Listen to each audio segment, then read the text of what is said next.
Hello. What's happening, everybody? So Phil is currently stuck in a downpour at his house, so I think he's waiting for the rain to chill out a little bit before he hopped on here, but he will be here shortly. This is episode 88 of Snakes and Stogies. Justin Smith of palmettocoastexotics. And the show is brought to you by the fine people at Puget Sound Pythons right here. Facebook, Instagram, YouTube, Gendra, have it all. They just, I think, did some new videos not that long ago. They put out a new one. And then I saw them taking some video and stuff at Daytona, so hopefully there's a Daytona video happening. I didn't notice it released or anything like that, so I don't think it's out yet, but definitely give it a shot. Check it out. You can relive the show through them and vicariously through us. So Phil is running late. Phil, he's waiting for the rain to stop downpouring so he can go outside and set up shop.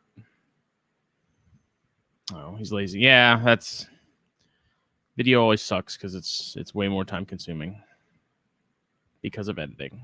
That's why, like, I don't know. I'm lazy. So when it comes to video, when it comes to podcast stuff, like, I don't tweak anything. Videos I will, because you got to cut a lot of stuff out to keep it relatively short lengthwise. But podcasts and stuff, it's whatever. I let it fly, you know.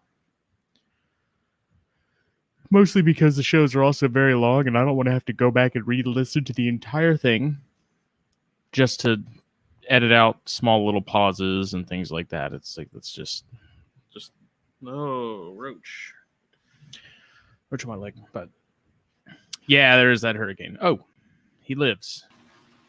Phil. Oh, I'm here. Phil. Johnson. I got water in my right ear, so I'm like half deaf right now. For some reason.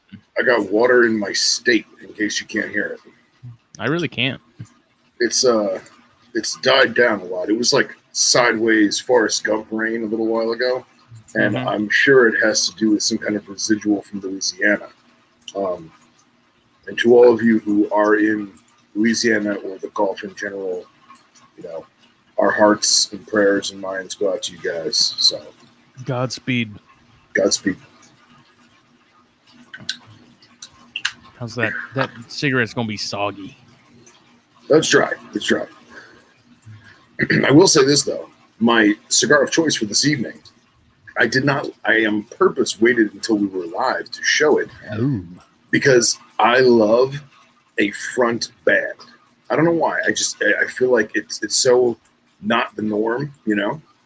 So my co-host of this show gave me a Rocky Patel that I have not had before and have contemplated buying on occasion, but the problem is my local shops don't do a lot of Rocky stuff. So here is us living on the edge. Oh, nah. I brought one too. It's an Edge Corojo. Nice. Excellent. So obviously... I was going to smoke this Dark Corojo Antonio, but I'm going to put this in the case. And I'm going to smoke this Corojo with you. Yeah. Smoke the Rocky with me. So I'm 3 minutes and 52 seconds late. What did I miss? The usual intro stuff. Let everyone know that they need to go check out Puget Sound Pythons. 100%. And all their multimedia glory, be it Facebook, Instagram, YouTube. I was wondering, they took their camera to Daytona, so they shot some video while they were there, but someone said they've been too lazy and haven't edited it yet. So I'm sure that when they do, it will be stupendous. I did like how I think it was Mike Kosicki and a couple other people were posting or sharing links to videos from some of the bigger YouTubers, as well as some personal stuff. And like, we were in the background, or they filmed our table, you know, but they didn't show the magazine. I was in Dave Kaufman's video like 3 or 4 times. All you saw was the back of my giant ass head. Nice. And I was like, hey, I didn't even know it was behind me when he was filming. Like he was silent. He's like a giant 7-foot tall ninja. So very nice. Vic's here, Wheeler's here, Kirkman, Billy Jenkins, all the usual suspects. The usual suspects.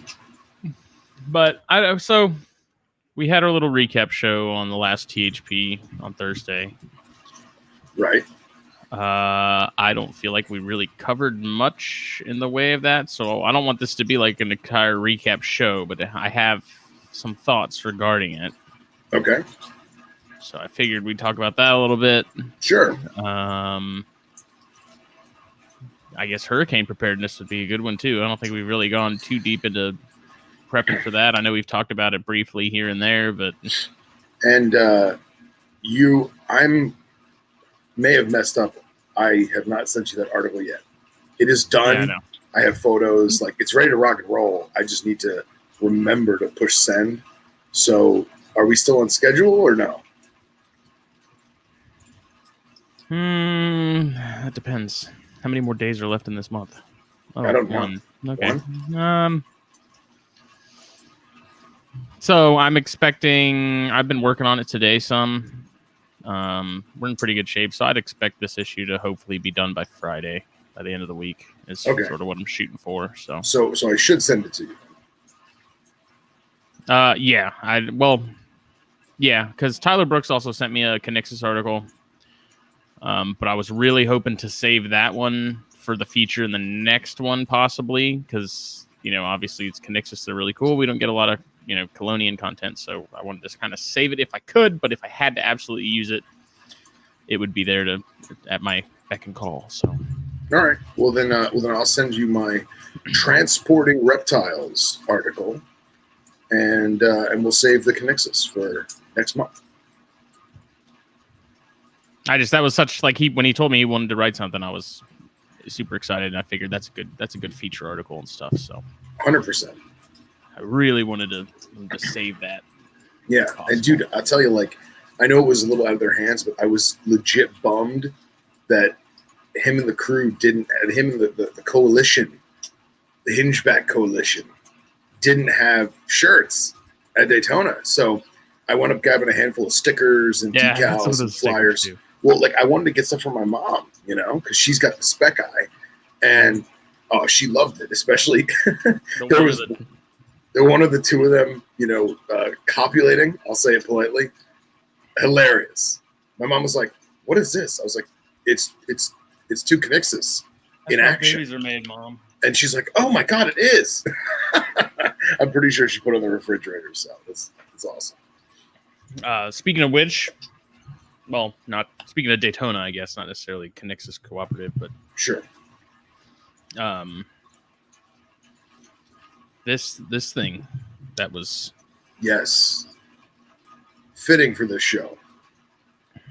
So this is it's like a stamp for cigar bands. Yeah, it's like a press. But it's super heavy.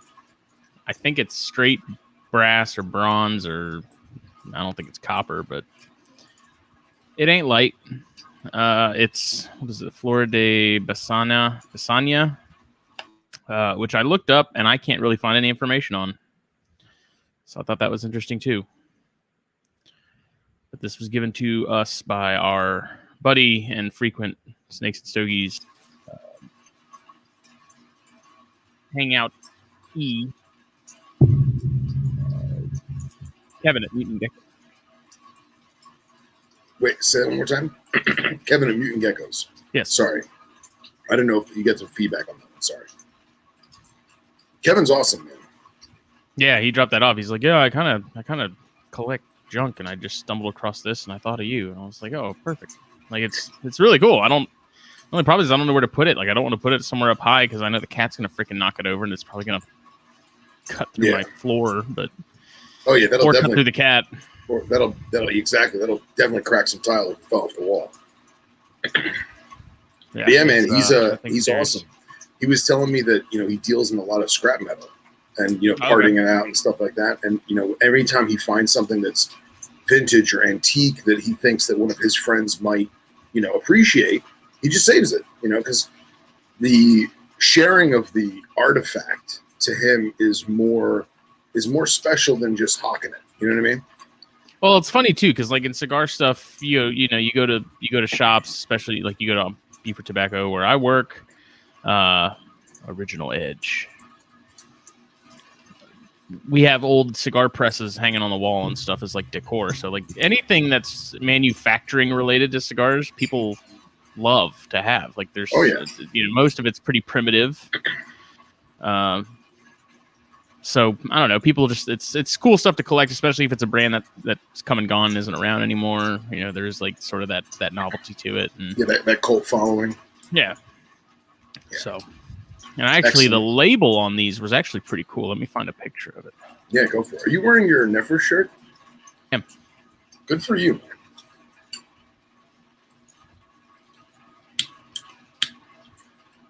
Like I can't. It's strange because I can't find any information on the actual brand. Like there's pictures of them and the boxes and cigars. But there's nothing that says where they come from. Who are they? Really?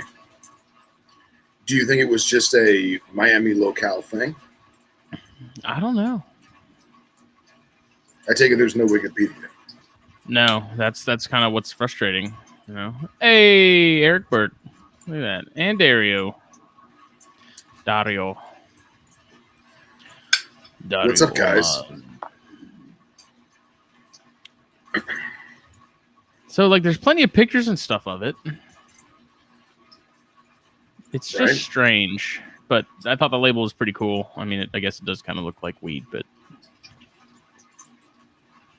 like the thought that's a green tobacco leaf, is it not? Yeah, but I mean, at first glance, you're like, bro, that ain't tobacco. But there's boxes and pictures and stuff like that, but there's no information on the website, or on the internet. But to think that the press that I hold in my hand could be the very one that made this label, who knows? That is pretty awesome. It's almost like, I know a lot of people aren't exactly into firearms, but a long time ago, many, many moons, hundreds of years ago, when the industrial age came about, they had what's referred to as roll stampings. So when you take a piece of metal, and obviously those were used for paper or foil, but when you have a piece of metal, whether it be steel or copper or bronze, and you press into it, it makes the image that you press, but you have a displacement. Almost like when you put your finger in a cup of water and the water rises, same concept. But with metal, it's going to expand and it's going to make like almost a ridge. Like sand. Like sand, right. Yeah. And so what they realize is that when you stamp something, not only is it going to deform the engraving, but it's very difficult to continue a sentence or a long piece of script. So they made what's called roll stamps or roll markings. So it was basically a wheel that had the imprint on it, very similar to Justin's cigar band, stamp. And then a large, ton press would press in and roll. Mm-hmm. And now those wheels have become collector's items unto themselves because every 10 years or whatever, from doing it thousands and thousands of times, it starts to wear down. So those old wheels are actually collectibles now. I've actually been looking to find some of them. They're crazy expensive. So yeah. Well, they've also been replaced by laser engravers now. Yeah, too, yeah. But it doesn't look. It doesn't look the same. Yeah, it doesn't. It just that. They still use them in pipes. Oh, really? Like in pipe makers, usually when they put their mate in, there's almost always like they have like a metal. It's a hand tool, but it just stamps it right into that briar. That's cool. Very cool. Wow. So there's all kinds of tobacco memorabilia that people are always after. So yeah, I feel like the things that come to mind with vintage collectibles and eclectic antiquities would be tobacco stuff and Coca-Cola. For me, yeah, like you find a really old penny, like a penny from like the 50s or something. I don't know. I always find that really cool because to think of all the pockets that thing's been in, all the events that thing's gone through, like that's for me with that older stuff. That's what always sort of like gets me excited about it is like somehow this ended up at point A and ended up, 50, 60 years later at point B, which happened to be my pocket. It's crazy to think how that thing traveled and who carried it, and I don't know. It's probably romanticizing it a little bit, but that's what we do. We love it. We love the backstory. Like Tom Cruise might have carried this penny. I mean, look at the background of tonight's wallpaper. I want to know who they are, what they were doing. I found that was in the Canva stock photos. So excellent. Is this copper for real? I mean, it smells like copper. It might very well be. If it looks like an old penny. $1,000 in copper. It might be. I mean, look at that thing. Still not gonna sell it. Billy Jenkins was there, and I'm pretty sure he did pick it up at one point. So yeah, I mean, it doesn't look like much. Like you would think, oh, it's thin. Like no, bro, this thing's like probably 3 pounds, 2 pounds. Yeah, easily. It's not a little more. Easily. Sucker is no joke. Man, we got everybody tonight. Yeah, we do. Steve Poole, Berkey, oh, JT. He was talking Jenkins. about the 1950s penny. Yeah, those were copper back then. Pre-1982, they were all copper. I don't know. I mean, it might be brass. I guess I could hit it with a hammer or something to see how soft it is. It's brass. You look at it wrong and it freaking bends and. I don't think it is brass too, because you'd have more green oxidation if it was. Especially with handling and oils and stuff. I have a lot of old vintage leather goods that had many leather-bound products that the leather's been softened over the years, and then the brass buttons and fixtures, they just oxidize and turn green, and they start to get that green sludge like an old penny, The green sludge. So back to, what were we talking about before green sludge? Pennies. No, we had a hardcore departure on that one. To collector's items in. We're talking about Daytona. Yeah, we were talking about Daytona. So okay. It was awesome. I'm still very happy with the results as far as like how much stuff we ended up selling compared to what we thought was going to happen. So it was a good time, and I'm already looking forward to the next round. So rock and roll. So the one thing that I wanted to get to on THP, but the more bodies you add to a show, the less sort of gets covered, is my perspective on most of that. We didn't get to a whole lot. So one thing that I did want to ask was there anything you wished you had seen more of? Like was there stuff you would have been okay seeing less of and more of something else? Like what? No, I could say that I didn't get to look the way that I would have wanted to, and I think it was because I didn't, this is our first time vending for the magazine, and although I vended Daytona countless times working for other people, I've gotten in a habit of just doing whatever I want, whenever I want, you know what I mean? And just walking around, and if I want to spend 30 minutes at one table, I spend 30 minutes at one table. Well, this time I was self-conscious about, abandoning the table and walking away. So I would look around and then come back, and look around and then come back. And Burke, it would have been awesome if you were there. So you and Stone need to come next year for sure. So I feel like I may not have grasped everything that was there. But I also did not see certain species, and I'm glad I didn't, because I saw them last year. And that either means that I'm hoping that means that people were taking a year off. You know what I mean? Like the Roughies, for example. Yeah. Last year. Last year. Right. So I'm hoping that either those people had people lined up pre-ordered to get Roughies and that they all went to good homes, or I'm also hoping that they gave their animals a year off and that next year is going to be an excellent production year. Yeah. It was, I mean, well, being a knobtail guy, like I remember last year, I saw a good bit of knobtails. I think they were all Amy, if I'm not mistaken. But you found Underwoodsaurus, right. so There was I mean, so last year there was a hodgepodge of things. The majority, there's a handful of Amii. The majority were from Trace Harden because he was kind of moving away from his collection a little bit. He sold off a bunch of proven breeders he had just because he wanted to focus on other species. There was a handful of levies, and then there was a couple people that had, homemade Underwoodsaurus, so to speak. It wasn't just wholesaled stuff like, Leland Ward from DW Geckos, where I got some of mine. And this year that just wasn't there. And the only not actual Nephros that I saw was a guy had a pair of an adult breeder pair of Amii, but he wanted an exuberant amount of money.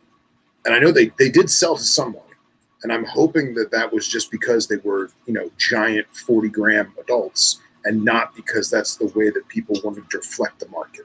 Yeah. So we'll see. Well, I mean, that's something we talked about Thursday. Was like we did notice prices on a lot of stuff were high, but it was high to a point to where it's like this is abnormally high. Right. And like Billy said, he thinks maybe it was just people sort of seeing what they could get away with as far as selling stuff. Sure. There was that pair of oxycephalum that I talked about. They wanted $1,000 for them. I mean, they were little worms, man. They were like fresh out of the egg. They didn't look great. Right. And so I was like looking at them like $1,000, man. Really? Like, can you at least get the stuck shed that's on this one? Like one of them looked okay. The other one looked pretty rough. So it's like, yeah, that's and I'm not knocking the person that was selling them, but my personal opinion, having never bred them before, but having seen a shitload of moms that were imported drop their eggs, that's what that was. So that was an example, at least to me, in my opinion. I don't remember who the guy was or girl was, but and this is not a knock on them, but that was a case of, I produce these things, let me see what I can get away with, like you said. Yeah. If they were maybe $450, I guarantee you someone would have bought them. Yeah, I would have tried my hand at them for that. Yeah. I was like, for something that's $60 as an import, you know what I mean? I've never seen them for 60. Okay, I'm an old fart. And that's a world I'd like to live in, though. I mean, Ganyasoma are $60 a pop. Yeah, it's Cobra food, man. Yeah, there was that Mike Kasuki said, talking about that pair of Barons racers that Caleb Bell had. It was like the only pair that was at the show, and it was funny because I had so many people come to the table. They're like, "Did you see those Barons racers?" And I'm like, "Yeah." And like, no one bought them. Everyone was pointing them out and talking about them. I was like, someone like, if they're so popular, how come no one snagged them yet? Yeah. I did. It was cool to see the 100 flowers again. I'm a huge Mullendorfi advocate. A little too steep for my blood. I had other things in my mind in terms of that route, but it was a good variety again. Mm-hmm. It may not have been as big a variety as it was last year, but everyone who came to play, both the buyers and the sellers, and that makes me happy. My thing that I wanted to see more of, and I didn't see it last year either, was chondros. Yeah. Like there was American Reptile Distributors had like a whole table of imported Beox and some other Jaipurs and some other odds and ends, and then Underground had a couple and some jars, but like no one ever seems to have, and I can almost guarantee you it's because people sell the captive bred stuff so quick online. They don't have to vend. There's no reason for them, no incentive for them to really pack everything up and vend somewhere because they've already sold all their stuff. They don't need to do it. Yep. It's the internet. It's a bummer that you don't see more captive bred chondros tables. People selling them like nice high end stuff. So the internet is a blessing and a curse. So some of the ones that Underground had did look pretty good. And Dylan, they're called 100 flower rat snakes because at a glance, at a distance glance, they very much resemble wildflowers in the bush. They have a stark red head with, emerald and pine tree looking green that goes down the sides with some brown hues and accents. They're gorgeous snakes. One of our favorites. So, Lafe Mullendorfi. Oh, you know what really bummed me out too is I didn't even notice them until I had already bought corns. But there was a table that had a handful of really nice bimaculata. Yeah. Speaking of a Lafe, man, some of those were they looked awesome. And I mean, they wanted $250 a pop for them. So I was like, I already spent all my stuff. So yeah. Good morning, Mr. Iper. It would have been nice. Yeah, Speaking of Iper, I wasn't too gung ho on things I wanted. I had things in my mind, and the pyros were at the top of the list. I'm really, really glad I got them, but I honestly wasn't expecting to. I knew how much they were going to be, but I wasn't expecting to get that female that you told me about. So I'm glad that I did, but I'm a little bummed that I didn't have more play money. But at the same time, I'm glad because I would have spent it. You know. Yeah. Yeah, I could have done some damage, man. There's too many cool stuff. Too much cool stuff. Yeah. It's it was unusual though. Not there was only one rhino rat at the entire show, which I thought was interesting because really just one. There's more people producing those now than I think there's ever been. I mean, I said that last year, but it seems like they're continuing. Speaking of the devil, there's Kevin right now. Oh yeah, look at that. I was surprised to see that, but I guess that's another thing where they're so in demand that people sell them before they even have any to take to a table. So it is what it is. But yeah, I also think that Daytona originally was, and I could be talking out of my butt on this one, but it was to my understanding that Daytona was the timing of the show was planned because kids were out of school and it was right before they're going back to school. The family vacations typically happen in June and July. They don't typically happen in August.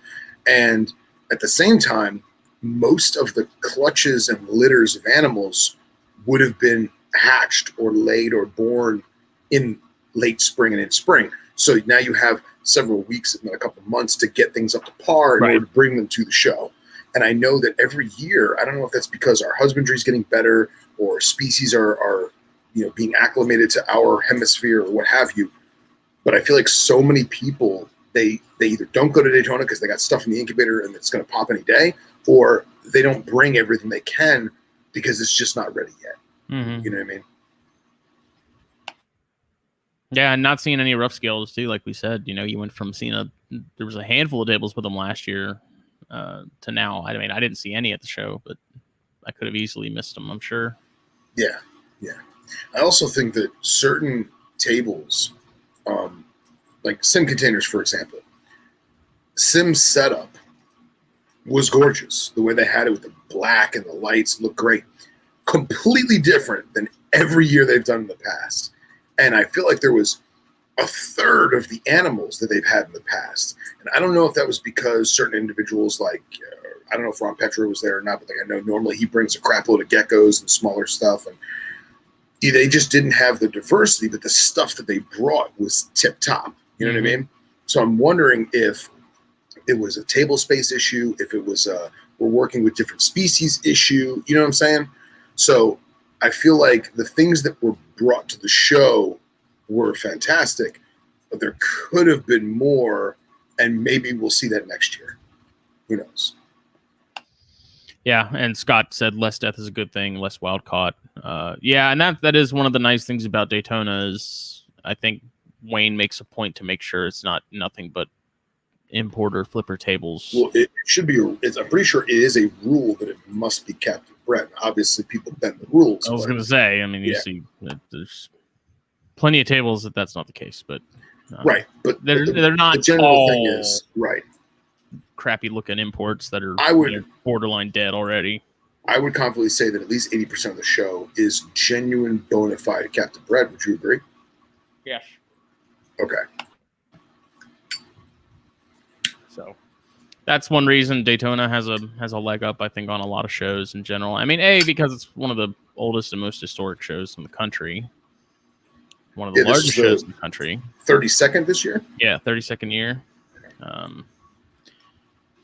And that's Like we need shows like Daytona and Tinley, and I guess we could throw Arlington in there too because that's an NARBC as well. But because those shows sort of have a history that is a big reason I think it gets a lot of the draw it does because it's Daytona. You know, it's like it's the big show. It's the big show. But it's nice because they actually they really do take an effort to make sure that it's fairly diverse and that there's not a bunch of wild caught stuff, and you know there are quality vendors there doing their thing, and you know you got multiple cage makers, you got multiple feeder source people. Like I know with some of the circuit shows, you know, like Repticon, like they'll have a contract where one person is the feeder guy for those shows in that, I guess, particular region. And so it's kind of that kind of sucks because then it allows them to sort of jack their prices up a little bit because they're you know. Sure. And I'm a firm believer in friendly competition, you know, is the spice of life. Mm-hmm. You know what I'm saying? And I feel like maybe it would be better if there wasn't just one rodent guy or one fish guy. You know what I'm saying? So. Yeah, it is. Like Daytona is such a big show too. It's like there's no way one person can carry enough inventory that whole weekend to keep things afloat. You know. Right. And then I know it'd be nice to have another option. And then you also have like some of those rodent people and some of the plant people. Mm-hmm. They're kind enough to hang on to your stuff until you're ready to leave. So, like, if the rodent guy doesn't bring a spare freezer, they have to mark what's sold with the person's name and all that jazz. The plant people have to have a separate section where they put all the plants of the ones that are sold so that they're not selling somebody's plants, you know, or whatever. So I know that is a big deal, and I feel for them on that one. Mm-hmm. Yeah, Mike, I would agree with Miguel. He said, is there a West Coast equivalent Daytona? It would probably be Panoma or, you know, one of the super shows. Either of them, I guess. Yeah. But you need these quality shows to get you excited and make people want to go to them, man. You know, if it's, I hate to say it. I'm not trying to, you know, talk bad about Repticon by any means, but I don't attend those as much as I used to, hardly at all anymore, and it's mostly because A, like I want to go on a Saturday and I'm usually working Saturday. But B, it's if I have a day off, like if I'm off on a Saturday and a show's happening, I got, you know, nothing else to do. It's a nice little half-day trip to go up there and check it out and make your rounds and talk to people and then go home. But they're often it's usually just it's whether you go to Charleston, whether you go to Columbia, whether you go to Jacksonville or Tampa, it's usually the same vendors. And so like I don't really feel much like there's no real need for me to go when I know like Columbia's coming up in 2 months. You know, I'll catch them there, kind of thing. So the nice thing about Daytona and the bigger shows is like sort of the exclusivity of like this only happens once a year, this only happens twice a year. Like quality vendors, like there's much more. I guess finesse would be the word. Like there's much more. It's more focused. You know, it's not doesn't feel as erratic and sort of, I guess, flea market-ish. Yeah. The only shows I've ever been to are in Florida, South Carolina, and Hamburg and PA. Those are the only shows I've ever been to. And, excuse me, and one of my favorite shows that I've ever been to, for a bizarre reason, was when there was a Repticon at FIU in Miami. And Marcus wanted to go down, and for whatever reason, I don't know if I had the day off or something. My schedule changed, and I was like, "Oh, I can go. Let's do it." So him and I, went down there, and we saw it was maybe an eighth the size of Daytona, and it was majority ball pythons and hognose at the time. That's what was trending, and there was a lot of import stuff, and it was a lot of the people that we already knew. But there was a bunch of people that were private keepers and breeders that came out of the woodwork because they lived in Monroe County in the Keys, or they lived in South Dade. And for them to drive north to, downtown Miami, 30, 40 minutes an hour, whatever it was, that's not a big a deal. but they were never going to go to an Orlando show. They were never going to go to a Tampa show. They were never going to go to a Daytona show, and maybe they vend on the internet, but even still, they had, 10 animals on their table, but those 10 animals they had were stellar. And it was very cool to meet those local people that never really get out, So I can tell you, if you live, you the listener, you the viewer, live in an area where there is a local show, as small as it may be, go just to meet the people, see who's working with stuff in your neighborhood, in your area, and, make connections, make friends. And if they have something cool, buy it from them, support them. So I do like the little shows in that regard. But like you said, when it's the same 20 vendors across the entire state, like a carnival at that point, it's just exactly travel and circus. Yeah, it's the same carnies at the same Renfest, whatever you want to call it. Nothing against carnies or Renfest. But then there's sort of that old debate that people are like, well, if you want the shows to get better, attend them so that they have more money and there's more of a drive for vendors to go and vend because there's more people going. But at the same time, it's like, if you know what to expect, and it's tough. Like, I don't know what your sort of position on that kind of thing is, where it's like, yeah, I have a local show, semi-regional, whatever.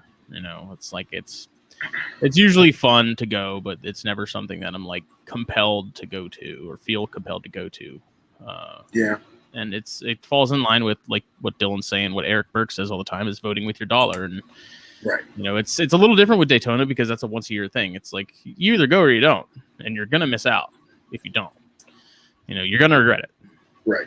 But like, with the regional shows and stuff that Columbia, Charleston, all that stuff. I don't know. I mean, the last time I went to the Charleston show, I was like, I don't really have any desire to come back. Like, there just didn't do anything for me. There wasn't really anything there that I was interested in. But in the same token, like, people are right. If they want to see things get better, like, I guess you kind of do have to go there and support it and hope that eventually it does. Yeah, I think it also comes down to the promoter as well.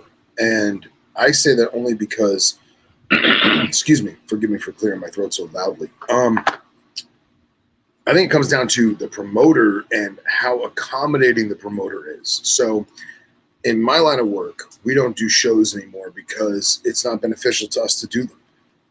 We did them for almost a decade, and it paid off, and we got exposure, and we sold stuff. But certain promoters, if you don't show up to every single show, you lost your spot. And instead of having 5 tables right in the front, right when people walk in, guess what? You're either off the list or you're back of the line, and now you're stuck in the back of the show in the corner where no one's going to walk that way. And things like that is what is detrimental to a show. Burke said, when I saw someone selling ball pythons out of 2-liter bottles, that was it for me in Hamburg. Oh. Yeah. And you would think, too, that's kind of the thing that blows my mind, is like, it seems like there's diminishing returns when you keep shows like that, where you kind of like you don't strive to find vendors that are wanting to bring quality stuff to the table. Well, and it's not even that. It's not, you don't have to find the vendor looking to bring quality stuff, because those ball pythons may have been of quality, but there comes a point when the promoter or someone who's in charge of security or whatever, have some couth, have some class. Say, you know what, you can't shove a ball python in a Pepsi bottle. You have to get a deli container. You have to get some kind of acrylic container. No one says you have to spend $50,000 on a booth, but you can't show up with an RC Cola with the label still on it and a friggin' Lacerda stuffed inside. I think a good example is the guy that's doing the herp shows. Like, I hear nothing but great things about those shows, and I've heard people talk about how if there's something on a table or something doesn't seem like something isn't jiving with their sort of branding of the show and like wanting to have high quality vendors and stuff like that, like, he will go and tell someone straight up, like, this needs to change. Like, this needs to come off the table because it looks like it's dead or been dead, stuff like that. So it seems to me that it would be wise to strive for that kind of stuff saying, well, we already have 3 tables with, all the same imported stuff that these other tables are already selling, so why would I okay another table doing that? But at the same time, the other side of that coin is that's another $400 for a table or whatever. Right. It doesn't matter. We just need to fill space. So, yeah. But I think in order, like long term, I would think that if you want a show to really take off and be known as like a really high quality, good show to where, people want to go back, like people don't want to miss it, to make it like a Daytona or a Tinley, it would be really making sure that you have just good choice people and animals and stuff at those shows, and having sort of setting a standard, I guess, is probably the better way to put it. Right, of course. Having the class, having the couth, having the respect, the self-respect and the show respect to be presentable. No one's saying that you have to wear a suit and have, a fitted tablecloth. If you want to throw a normal bed sheet down and throw some deli cups out, more power to you, as long as the animal isn't infested with mites and living in its own feces. So, which I did not see either of those at Daytona, just preface. I did see some stuff though that I wasn't really down with. It wasn't necessarily that in terms of like conditions, but like baby Eastern hog noses. It's like, and a lot of them, it's like someone's gonna get that. Someone's gonna be like Ryan Cox and get all excited and buy that, and then just have nothing but headaches as far as getting those to eat. But see, you just contradicted yourself, because in my personal opinion, Ryan Cox is extremely educated in what the care and husbandry and need would be for a baby Southern hognose. Oh, for sure. But he's he's excited about him. Like I chose him as an example because he loves Eastern hogs. But right, other people are going to see that and be like, oh, those are really cute. I see those in my backyard all the time. I'm going to grab one. And then, a month or 2 from now, they have one very dead hognose and they get frustrated because they couldn't get it to eat mice. And it's like, I understand. It's a fine line. With stuff like that, I think there needs to be a pretty big sort of disclaimer of like, hey, you're going to get this, and this isn't going to be as easy as you're thinking it's going to be. I'll sell it to you, but understand this is what needs to happen. Right, but that comes down to the morals and ethics of the person selling the animal, because there could be a 16-year-old kid who says, oh man, I really want to try this, and there's a bunch of reed frogs in my yard. I can get a couple of reed frogs and scent it. And he's listened to podcasts, and she has, done her homework and blah, blah, blah, blah, blah. And then buys that snake for $20 and has a hell of an adventure ahead of him. You know what I mean? Or it could be the guy or the girl selling the animal deli cup going, yeah, they're kind of finicky, but here, it's $20, whatever. And that comes down to the seller asking themselves, do I want to sell this animal knowing it's probably going to die in this person's care because they didn't do their homework and I asked them that? Or should I sell it to them anyway because they're going to buy from somebody else? It might as well be from me. And that comes down to the ethics. The one selling those in particular, I highly doubt that was a right. I'm playing. That was a motive. That was a motive there. It was probably one of those things where it's like, yeah, I'm gonna sell it, it'll probably die, but I'm gonna take it home and guess, yeah, it'll probably die too. So, whatever. There's stuff like that. I mean, sulcata tortoises are a good example, like Mike brought up.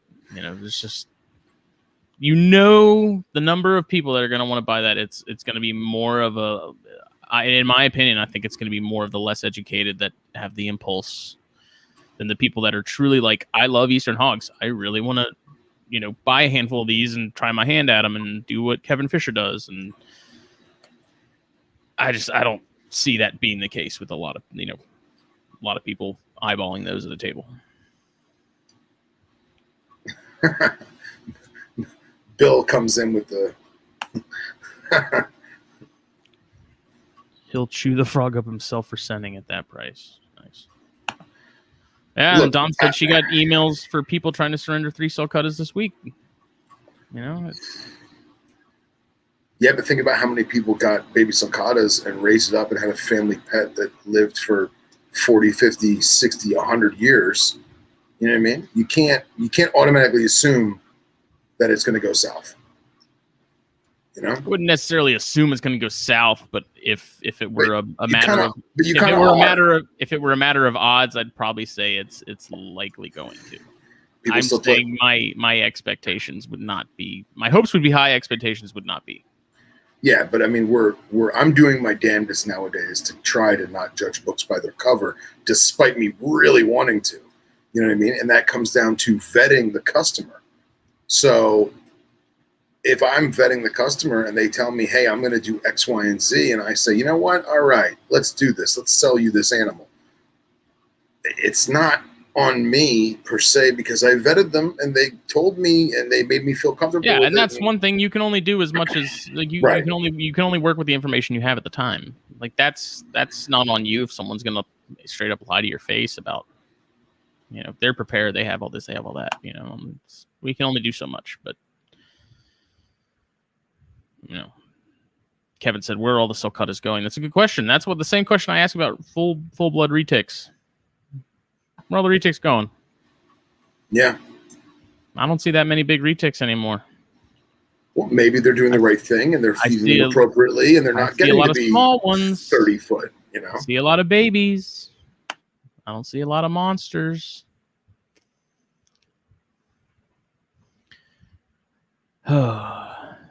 Phil, you have shaken my faith in humanity.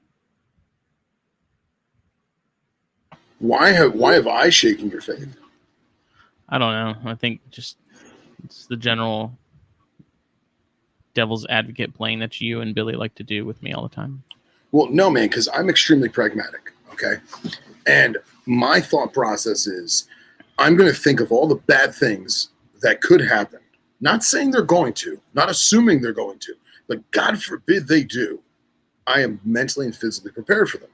And some people call that pessimistic. Some people call that glass half empty.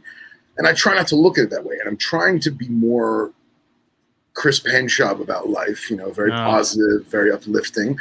And I think about all the people that bought a baby sulcata and 2 years later they stuff it on Dominique's doorstep, right?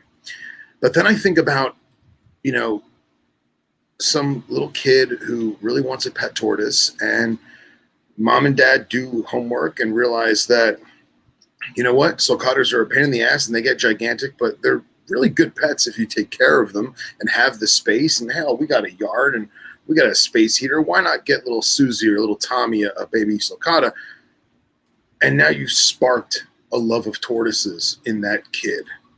And they grow up to be in our community. And now they're, you know, learning about tortoises and spreading science and knowledge and maybe doing some breeding on their own and whatever else. And I try to look at it that way and not in the way of they're going to put it in a cardboard box and it's going to die. I try not to think about that. But you have to remember that reality is going to take out its pecker and slap you across the face with it.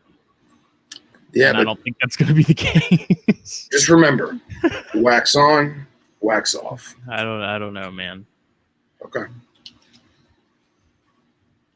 How come like Russians and stuff, Hermans? What happened? Like how come we don't see people selling a boatload of those rather than sulcatas? Like those are even better. Because they do.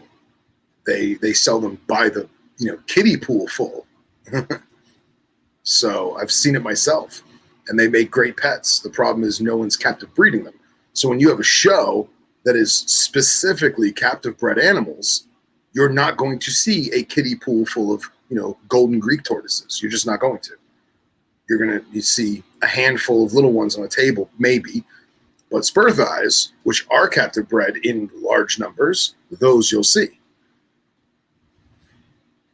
Actually, I used to have pictures from back in the day of literal kiddie pools with 100 Hermans in each one. Did you do tortoise angels get in there? And No, I did not.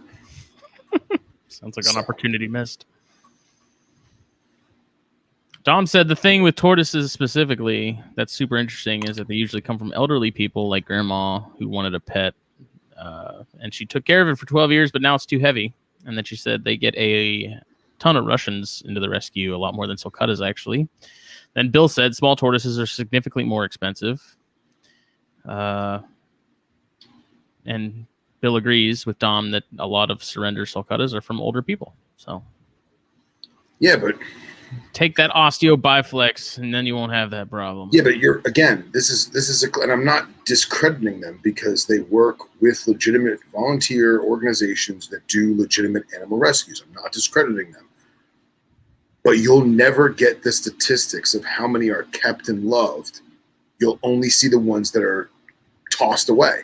And that's the same as, anytime you get a compliment on the internet, a compliment on Yelp or whatever, Google Plus, whatever, you'll see 1,000 bad reviews because people are always going to write a bad review, but they very rarely write a good one. You see what I'm saying? So if you have 1,000 people, and in that 1,000 people, 900 had a great experience, but the 100 didn't, and the 100 people are the only ones that wrote reviews at all, and they're all bad, that's going to make it look crappy. But you'll never hear about the other 900 people that had a great time. So we always got to take that into consideration, at least in my opinion.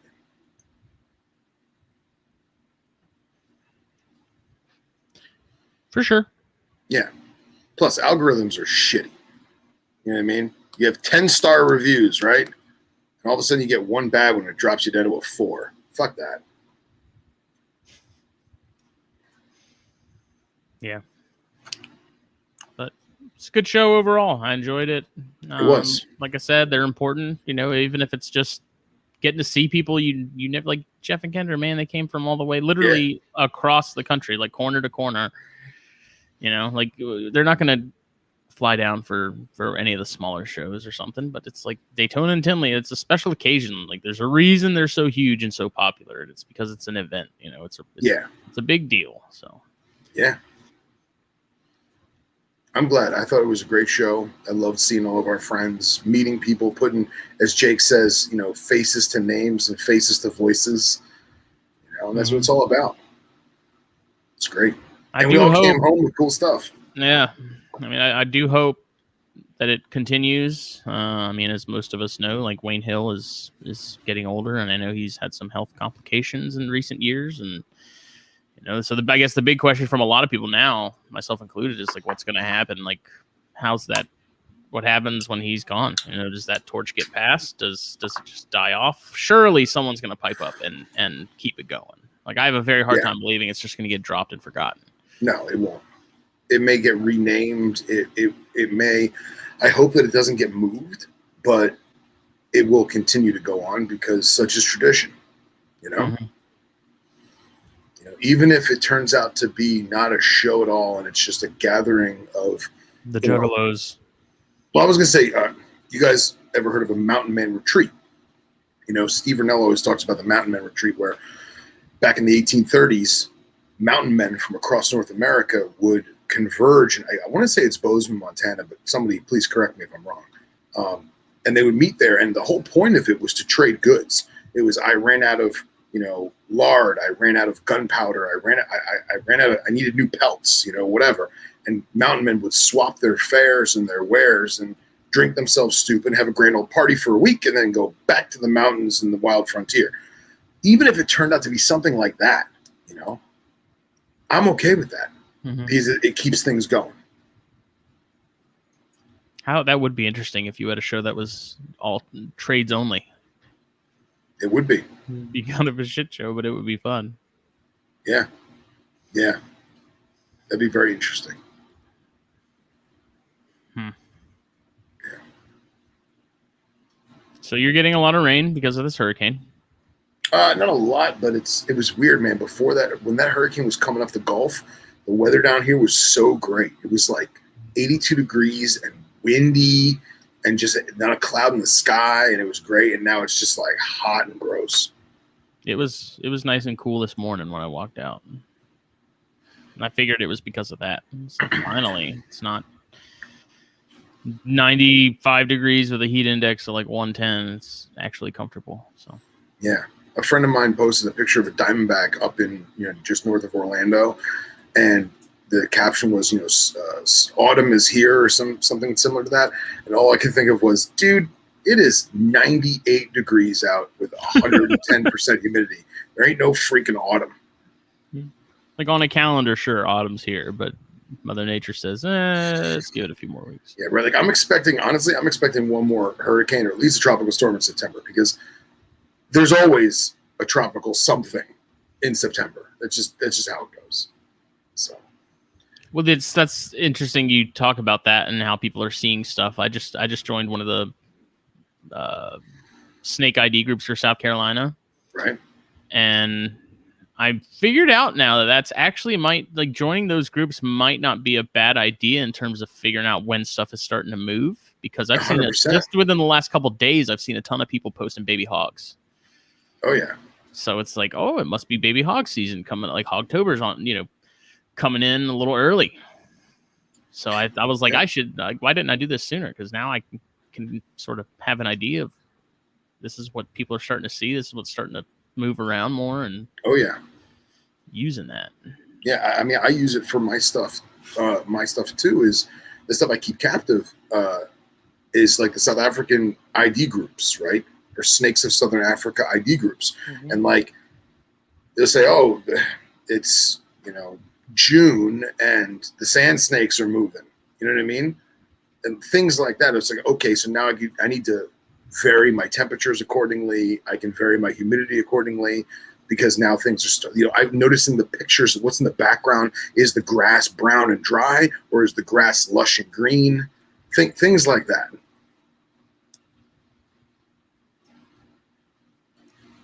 And that's what made me post about the coral snake thing the other day, because someone posted on Ladies Island they saw a coral snake, and I'm like, my neighbors see them all the time, and not like they saw a scarlet snake and thought it was a coral snake. Like, they actually have pictures, like they have verifiable proof that it was in fact a coral snake, and they see them all the time. But I haven't seen a live one in I don't know how many years. Well, I've never found one. Road pizzas, but it's like the people that don't want to see snakes are always the ones that find the coolest ones, and the people that do want to see them are the ones that they're like cursed. Like you don't get to see them. And a couple people piped up about they find them all the time, and it's like, well, yeah, down in Florida and stuff, they're I think they're considerably more common. But it's like Katie even saw one. She was at the neighbor's house letting the dogs run around, and there, lo and behold, there's a coral, and I'm like, she sent me a picture, and I'm like, it was like 10 a.m. in the morning too. It was like 10:30 or 11. It was pretty late. And I'm like, what the hell? I just want to see a damn coral snake, man. You're telling me, man. I don't want to photograph. I've been doing this it. how long? Never seen one. I don't want to do any. I just want to see a coral snake alive. Because that's one of those species, man. You can see pictures and videos of them all day long, but until you see one in front of you and watching it move and the colors just like blend and it creates this weird like optical illusion almost when those things jet off. Like those bands, it's like the bands almost look like they move faster than the snake is. Yeah, it's kind of hard to describe, but well, maybe one day I'll get to see it. Just want to see that. Yeah, I saw a ringneck in front of my house. Or you could come up here and maybe look for some. That is true. Yeah. Seeing that freaking corals. I've never found a ringneck. Really? Well, I've been in the spot that I'm at now. He sees ringnecks all the time. I've never seen one. The spot I'm in now, I've been here over 5 years now. That was the first time I've ever seen a snake. And I've had multiple neighbors, because like they don't know I do what I do. You know what I mean? They're like, I saw a snake, be careful. Like, really? What did it look like? And they show me a picture, and there's a Florida water or brown water in their kitchen or whatever. And it's like, how come you couldn't come to my house? So yeah, man, I saw that ringneck. I went to grab him. That's been interesting too. Quick. Normally there's a ton of Nerodia stuff in the skimmer box at my parents' house. Babies, usually it's not uncommon for them to find at least a couple throughout the year, but I've yet to find one. There was just that snapping turtle recently, and I think a little red-bellied snake, but that was it. Pools are great if you can get to them and check them regularly, because they're like perfect traps for that kind of stuff. But if you don't look at it, you just end up with a skimmer box full of dead frogs and toads and that's crappy stuff. Yeah, that's yucky. I saw A lot that. of narrow mouth toads. Oh yeah. The Henry got a new pool. They make a very unique sound. Henry got a new pool this year, and him and his wife have been using the crap out of it. And obviously, you get a brand new pool. You're very meticulous about keeping it clean and checking the water levels and the chlorine levels and all that. And he's been really fishing stuff out of his pool, amphibians and reptiles, every day, every morning and every night. And I sent him a picture. There's a company, I don't know who it is. I think we talked about it on here maybe. It's a clip-on ramp that floats, and it allows frogs and snakes and lizards to get out of your pool. I thought that was brilliant. Yeah, my parents got one recently, but they keep not putting it in their pool. I think they need to make them bigger, honestly, because when I saw it at my parents' house, I was like, if you got a bigger pool, that thing, like, it's going to, hopefully they come across that in time, before they get exhausted and drown. But it needs to be like 3 times the size that they are to make any sense. But whatever. But we've been fortunate so far as hurricanes go, to where South Carolina hasn't, or really, I guess, I mean, this East Coast, this side of Florida really hasn't seen much action, even though, like they say every year, that it's going to be the most active hurricane season they've ever seen. But it does make me nervous, especially after Matthew. At the time, that was when I was heavy into cresteds and breeding those, and when you realize that a giant storm is coming your way and everyone's got to leave, like, we still need to do this, because I think we talked about it in the past about some sort of checklist or something to put together for evac situations as far as supplies and whatnot. Yeah. But having some sort of plan in place, especially if you keep in Venice, which I'm sure you'll cover in a etiquette video at some point, I would hope. Well, as well as this article that I'll be giving you tonight. Yeah, thanks for cursing us now, Mike said. Knock on wood.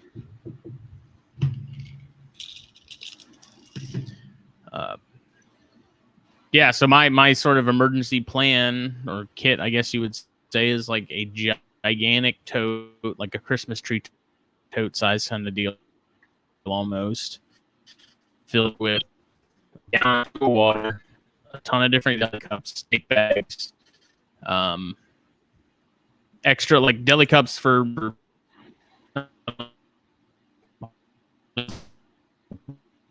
and then filling that, having smaller tubs, appropriately sized tubs, to where the snake will be okay in those for, a week or so. Probably some heating mats wouldn't be a bad idea to have in there. Bedding, just an extra bag of bedding or something, just to keep in there, paper towels, all that good stuff. So basically, I wanted to have that in the closet ready to go. Like, literally just had to throw animals in there, snap the lid on, and be out. I think the biggest problem, and I'm sure this is going to be the case with a lot of people, is if you're evacuating, you're taking a lot of other important stuff with you too, documents, whatnot, fire safes, good, whatever. Is finding the space in a vehicle, especially if you have like a smaller car, like a Prius or something like that. Like, it's going to be a little different. So I don't know what sort of your SOPs are for that kind of thing, or if you have something too where it's like I can just bag everything and go. I know it's a little different with venomous. It's a lot different with venomous, but So my protocol is I have an inner room of the house that has no windows. Everything gets containered and then locked in wooden crates and then placed in that room. However, now I have more stuff than I ever have. So, like, for example, the Renkals, I have these plastic, I guess they're salad containers. They're circular, and they have a lid, and the lid only fits on one way. So you put the lid on and then turn it, and it can't come off, right? It's actually super sketchy and dangerous when you're trying to get the lid off of it. And my protocol in my mind is I'm going to put a Cobra in each one of those, and then they stack, and I have 7-gallon, not 5-gallon, but 7-gallon buckets with screw-on lids that have labels that say, danger, venomous reptile, do not open, that kind of thing. And I'll use those in lieu of the wooden crates, because I could fit almost everything into the wooden crates except for the Rickals, just because of their size and everything. So, and that reminds me, I have to get one more crate for the big Gaboon because she won't fit in anything. Yeah. Anyway, so essentially I'm going to stack those delis, those salad containers, inside the 7-gallon bucket with the screw-on lid, and then place that in that inner room. I'm not in a flood zone, knock on wood, so I'm not too worried about that. And remember, down by me, almost all the buildings are concrete, and almost all the buildings are hurricane glass. So, I'm very lucky that I live where I live, also because my community is essentially a peninsula, and there's canals that are regulated with locks. So when the storm is coming, they regulate those locks and they lower them so that, storm surge comes in, it can disperse into that canal system. And all of my power lines, they're all underground. Right. So as long as like the main fuse breaker, which is like the size of a Buick on the end of the street, as long as that doesn't get whacked by lightning, we never really lose power, knock on wood. So in that regard, I'm not too concerned. But if I lived elsewhere, I would definitively have to have a much different evacuation plan. What about like lizards? Like, what would you do with like the sun gazers and stuff like that? Bags, man. Like, what would you bring with you though? Like, if they need UV and a lot of heat and stuff, how do you? Well, I mean, I look at it this way: is that, let's say, what would be your recommendation for that? So my recommendation is, if you're in a hot climate, you have to do everything in your power to keep the animals cool. If you're in a cold climate, whether it be a blizzard or what have you, or you just lose power from a normal rainstorm in winter when it's, you live up north, you have to have heat packs. Even if you have to buy 2 or 3 of them at a time and save up for the whole year, you have to have heat packs. You can use hand warmers if you want, insulation, even if you have like some wool blankets, things like that work for when you're cold. And make the animal as comfortable as possible in their container, whether it be a snake bag or a deli cup or a Fiji bottle, whatever you got, but make them comfortable, because they're going to be fine living in that container for a week if need be. And you hope that after that week, you will have time to move to a better location and either give them some warmth, give them some cool or whatever. If you're in South Florida and you get whacked by a hurricane and you don't have power for a month, you're going to have to figure something out. You may have to, leave them in those containers and bring a large tote full of the containers to a friend's house that has power, or inside someone's garage that has a generator with fans blowing or something. And you act accordingly. That's the only thing you can do. We hope that we'll get power sooner than later. Yeah, Texas, with that stuff that happened earlier this year, that's a good example of people not expecting things to happen the way they did. Right. And that's, you have to have some kind of plan. If I lived in, if I lived in Montana, you better damn well believe I'm going to have a crate full of heat packs and hand warmers, enough to put one underneath every single deli of every single animal that I'm going to container for that blizzard. You know what I mean? Mm-hmm. I had, when I was, I moved some animals from my late mentor, and I had to sleep in an empty room on a hardwood floor when it was 30 degrees outside with over 100 snakes. And I had one heater, you know what I mean? And that heater was just enough. I literally huddled all the snake bags around that heater, and I froze my butt off. But the animals maintained, high 60s, and that was enough to just keep them okay for a couple of days until things got better. But they have hand crank stuff. They have hand crank small power generators. They have solar panel generators. Like, in our day and age, there's no reason why you can't have a contingency plan or a backup plan or whatever in the event that something could happen. We just go back to talking about being pragmatic. If you know that you're going to expand your herpetological collection and you live in an area that's prone to blackouts in winter because you get a lot of snow and the power lines fall over from the snow, you got to have a case of hand warmers, or maybe you're going to stock up on firewood. Maybe you have a central fireplace in your home or an old wood stove, and you're going to put your snake bags in Rubbermaid tubs and, festoon them around the fireplace. Who knows? You make do with what you have, and you plan accordingly.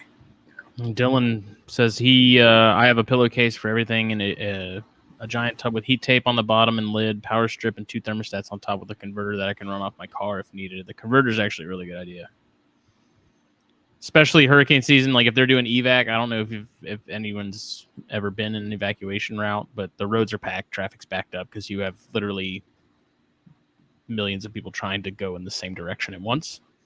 Right. So the roads get pretty backed up. And Christian said, I think a magazine article or a podcast highlighting what people from different climates do in emergencies would be a good idea, which I concur. Yeah. Well, this article that I'm going to give Justin tonight is not based on emergency evac. It's simply on transporting your animals, whether it be to a friend's house for a breeder loan or because you're moving across the country.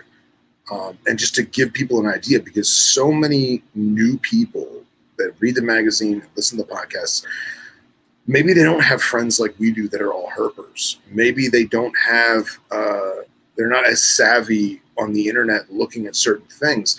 And shy of them getting a little white bag that their baby pet snake came in when they took it home from the pet store, they may not have the knowledge to think about how to go about this one way or another. And most people are resourceful, and I'm sure people that read the article are going to go, Phil, what the hell did you write? We all know this. It's not for that. It's for people that do know to maybe get some more ideas, and the people that don't know to maybe give them a segue to learn more on their own. Warren brings up a good point, too. If you're willing to spend thousands to buy animals, you should be sensible and buy a suitable generator. Yeah. I mean, or you could live where I live, where I'm not allowed to have a generator. Are you not allowed to? Really? Nope. Because the way the buildings are, they're afraid of carbon monoxide, and because of the noise. And the potential fire hazard. Yeah. You have morons that have generators rolling in their garage. Yeah. I'm not allowed to have a barbecue grill anywhere except for on my patio. But the problem is I'm not allowed to cook on it under the patio because the ceiling above me is like plywood. Full of asbestos. Well, it's not asbestos, but the ceiling above me is plywood and it's access to the fire ceiling. So they don't want you cooking on here, So it's Florida. Crazier things have happened. Yeah, right. Damn HOAs. Yeah. Don said, when I spoke with Ashley Howdy about the Texas storms, I was amazed at how they handled things. The quick thinking that was needed was out of this world. What a terrifying situation. Which, yeah, and so like an article from different perspectives, given what area you're from in the country, because California doesn't worry about hurricanes. We don't worry about blizzards. They got fires. Up north doesn't worry about wildfires, right? So yeah. No matter what part of the country you're in, there's tornadoes, there's earthquakes, like there's all kinds of things to be sort of prepared for. And granted, we have I'd rather deal with hurricanes and blizzards because at least those are coming. Right. Like right. Tornadoes and earthquakes and wildfires. It's kind of like you open your door and there it is. Well, shit. Yeah. Floods, yeah. That's a big one down here on the coast, especially if you're right on the water like we are. We like with Matthew, we had the storm surge from the hurricane itself, but then we also had a king tide at the same time. So water levels were like unbelievably high around here. Like when I was living with Doug at the time when Matthew, was it Matthew? I think yeah. And like it might have been Irma, but we literally had minnows in our front yard, like in the grass swimming. Like that's how high the water was. Like I walked out in my bare feet and there's literally minnows swimming around the grass. It's wild. Yeah, I got a video from my parents' house. Let me try and pull it up while you carry the story. Brendan Meyer said, all I have to worry about is the good old-fashioned tornado. And Christian said he lives in the country in Pennsylvania. We lose power often, so I have a ventless propane heater in my room so I can keep my room warm without power. It's good. It's also wise. I mean, given all the things you sort of have to keep track of, because if you have frozen feeders and whatnot, you want to have some sort of plan for those. If you end up having to take them, unless you're just going to say screw it and they're on their own. Yeah. As far as thawing and stuff, like you're not going to be able to possibly take every single thing with you, but at least having some sort of I mean, for me, it's the individual animals. Because obviously I don't have a truck nor the manpower to move all the cages and everything, but it's getting the actual animals containered to move, and then any of my bare essentials, and that's it. And you cross your fingers and you pray for the best. So it goes animals, cigars, water, food, cell phone. Yeah. I'm warned that in the past 2 years, I've had my snake room flood up to 3 feet, and then we had sub-zero temps that also hit Texas. He said, thankfully, we maintained power in the latter. So now, obviously, the video I'm about to show you guys is nothing compared to what's going on in Louisiana. It is nothing compared to what's happened in Texas last year or what happened to New Orleans with Katrina or anything. But this isn't, just to give you an idea, this is what happens when we build a neighborhood in a swamp and expect nothing to happen. So it's crazy that things flood when you're pretty much below sea level. Right.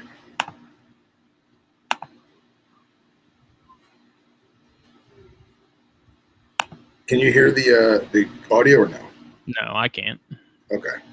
I don't know if everyone else can. Oh yeah. So this is my parents' neighborhood, and I have my Subaru, and it's got a 9-inch lift on it, so it's pretty good, and the intake is above, like the intake for the air is above the radiator and everything, so I don't worry about it. As long as water doesn't go directly over the hood or into the top of the hood, I'm usually pretty good. But this was a week after the storm. Yeah. So water had not subsided yet. And it's just, you deal with it. We literally had people paddle boarding down our street. Yeah. It's hilarious. People break out their canoes and gets goofy. So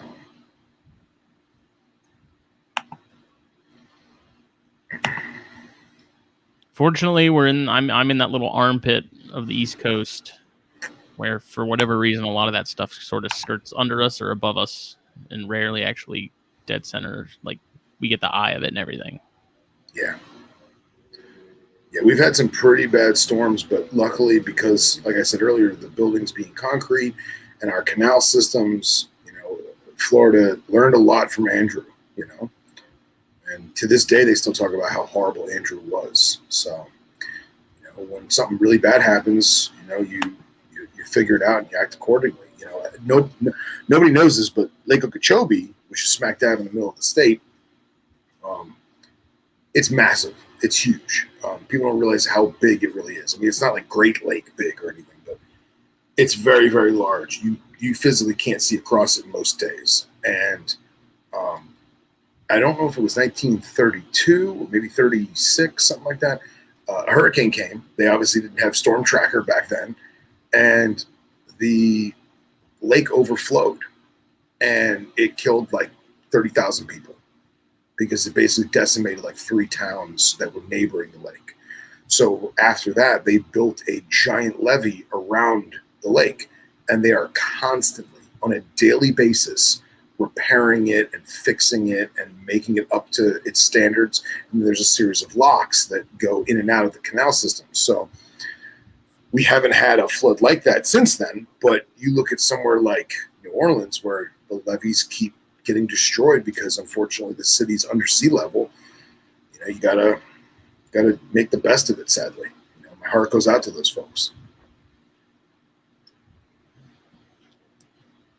It's definitely no fun. Yeah. It's one of those things where, you can sit there and worry about, your house while you're gone and all your stuff, but there's really nothing you can do about it. You just kind of have to accept that whatever you come home to is what you come home to and move forward, Yeah. As long as the animals are safe, it's just stuff.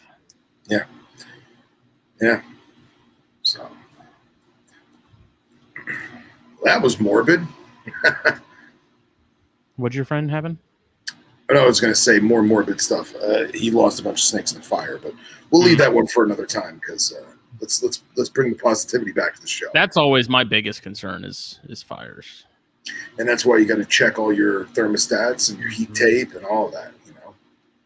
So that's what like Jake has mentioned us splitting a building or something. That's remote from the house and whatnot, and like I'm all for it and everything, but at the same time, I guess if there was a fire, there's really nothing I could necessarily do about it unless I'm there when it's actively starting. But that's you make sure that there's a sprinkler system. You make sure that you have some kind of security system that has, carbon monoxide detectors and fire alarms and all that jazz. You pay the extra, whatever it is, a couple $100 a month, $100 a month, whatever it is to have that service because you're legitimately off site, Mm-hmm. So you think about like the operations like underground, man, what they got to do in hurricane prep and whatnot. Like that's gonna be stressful as hell. Oh yeah, making sure everything's strapped down and in place and not going anywhere. Yeah, and most of the buildings that they use, the framing of them is steel. It's like almost like I don't want to say it's like an industrial type thing, but even if the floor gave out, you'd be hard pressed to have stuff fall through because of the way it was constructed, if that makes any sense. Mm-hmm. You know what I mean? And there's no windows in any of the animal rooms, so you don't have to worry about a coconut going through a window or having hurricane glass or anything like that. So every room could be locked down, for lack of a better word. All the floors are concrete, so they're easily clean and stuff, and that makes a big deal with water damage and flooding and everything else. So. Yep. Proper prior planning prevents poor performance.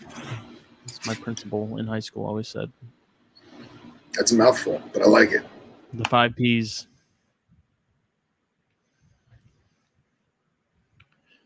But the other thing we were going to cover tonight was sort of my new mentality on morphs.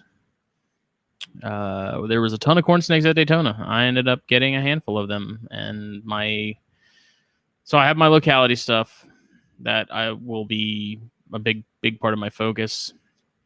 But after getting some morphs and sort of catching up on what people are working with currently in corn snakes, now I kind of understand sort of why the morph thing is so heavy in so many parts of herpetoculture. And it's not even necessarily like, for me, it's not wanting to do like a world's first kind of thing or anything like that, but just the infinite amount of combinations and possibilities. Like that's what's exciting for me. Especially the honey stuff in particular is kind of what I've been really drawn to lately as far as corns go. And I think that's kind of where I want to focus on slightly more, have a little more focus there with the locality stuff. Yeah, it's just one of those things where you just think about, you would, especially with ball pythons, so you would think that there would eventually they'd run out of combos, but after seeing what we have with corns now and stuff, like it's almost exponential. Like they're never going to run out of combinations of stuff. And there's just that exciting aspect of taking things from opposite ends of sort of the color spectrum and putting them together and seeing what happens. And that's kind of what I like to do with cresteds when I was breeding those. Is I'd take like a concrete gray dark animal male and pair it with an orange fired up female and see what happens. So I definitely have a better appreciation for the morph thing now. And then, yeah, Kevin said I really like the idea of putting locality stuff into morphs, and that's definitely kind of part of my plan too. Still have locality specific pairings and stuff, but also when I have some extra stuff to sort of tinker around with and play with and tie it in. So, and seeing so many awesome corns at Daytona and stuff that I have never seen before. That's probably been around for a while, but because I just haven't paid attention to that circle, really, I was completely oblivious to its existence. And seeing it now, it's just, Lee Abbott had some of those coral pink animals, and to think of what you could do with those, tie an anery into those things and seeing what happens. And that's the exciting part to me, is like the not knowing, like you can take things anywhere you want to go. Like I love Tessera stuff, so I'm excited to tie Tessera into like everything. I have a new appreciation for morphs. I'll always love the locality stuff and sort of the natural corns as is the most, but like that honey motley, man, that's a hard snake to beat. That's an awesome looking animal. Yeah, I'm eager to see what that thing looks like it's grown up. Seeing the stuff that JT's doing. I don't know if he's still in the chat or not. He popped in earlier.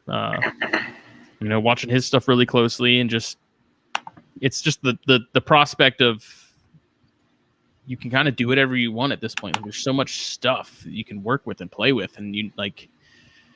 Sure, it's probably like pairings that you have in mind have probably been done already, but when you tie in other small stuff like the locality things, or you take some Miamis and you plug them in certain areas, like that's what's so exciting to me. Is just it's new territory, undiscovered country.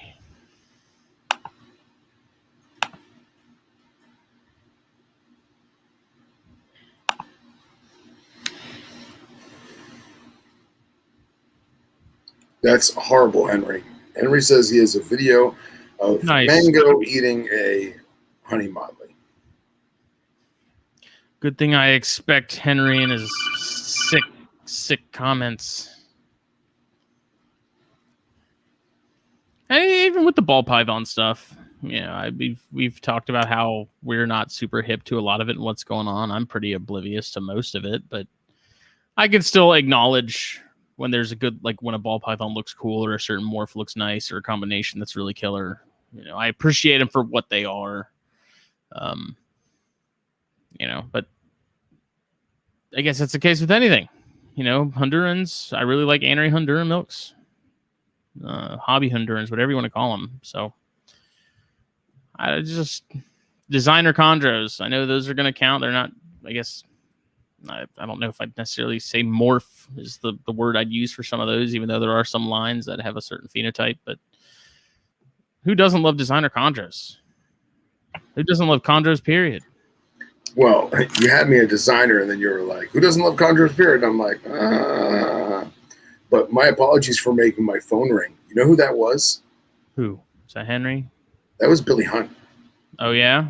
And I called him back to say, hey, man, jump in the show. He goes, I can't. I'm at work, man. I didn't even realize it was Monday. I'm so sorry. So now we all like to make fun of him. Nice. The old work excuse. Yeah, right. Leaning on that shovel. Fire hose in his right. Line of work. Yeah. Leaning on the old engine. Leaning on the Dalmatian. Well, he called me one day for something, and like it was super windy and like loud noise, and I'm like, where are you? I said, he's on a roller coaster. I was like, are you in a fire engine? He goes, yeah, but I'm not driving. It's okay. We're going to lunch. Okay. But like you could definitely tell he was inside a fire engine. I'm climbing up a ladder right now on a birding building. I just wanted to call and ask you your opinion on this pairing that I'm planning. Yeah, that's our Billy. So, hey man. ... And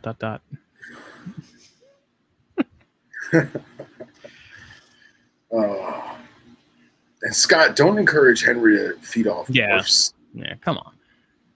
I love that honey stuff, man. I don't know what it is. It's just that the honey Miami stuff in particular, like Mike was saying, it's killer. Yeah. So can I switch gears and bring up the concept that you and Billy and Dominique and everybody else put in my brain of having live plants in the enclosure specifically for bettering the life of the animal, right? Yeah. Whether it be pothos just in a water bowl just to get some fresh oxygen. Oh, speaking of. Yeah.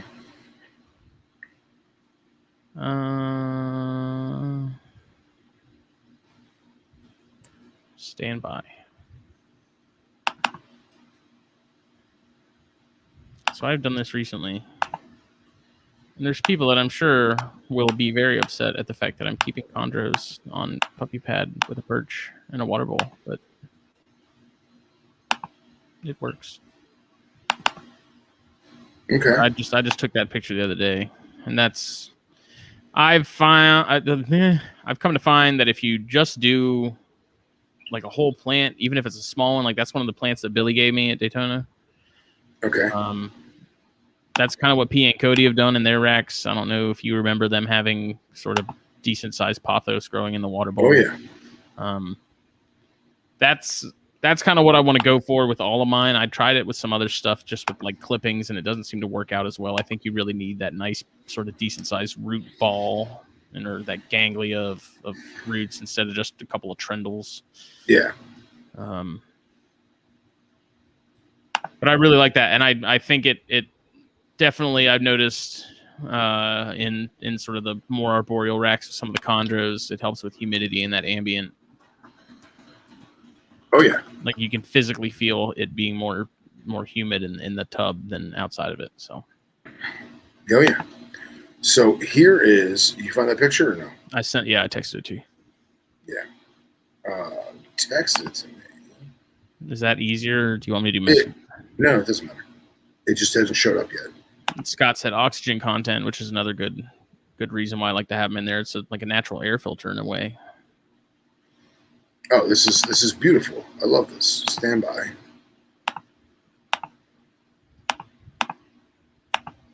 So this is a perfect segue for what I'm about to show you. This is great.